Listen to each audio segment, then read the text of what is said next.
লাল, গোলাপি আর সাদা।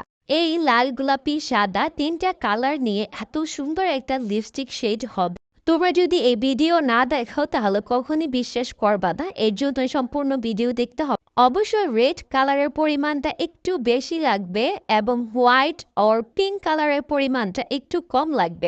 এবং তোমরা যদি ৩ টা কালারই সমান সমান রাখো তাহলে কালারটা পারফেক্ট কখনোই আসবে না।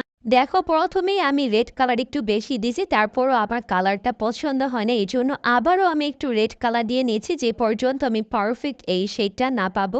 খুবই একটা পিঙ্ক টোনের এই নিউড কালারের লিপস্টিক শেড হবে এইটা, জাস্ট অসাধারণ। এখন বর্তমানে একটা ট্রেন্ডি লিপস্টিক শেড, আমি বলবো এই ট্রেন্ডি লিপস্টিক শেড তুমি বাসায় নিজেই বানাই ফেলতে পারবা। জাস্ট দেখো কি সুন্দর কালার আসছে। কিন্তু আমার আই লুকটার সাথে এই কালারের লিপস্টিকটা মানাচ্ছে না, তাই আমি কালারটা আর একটু হালকা করার জন্য নিচে টুটে লিপস্টিক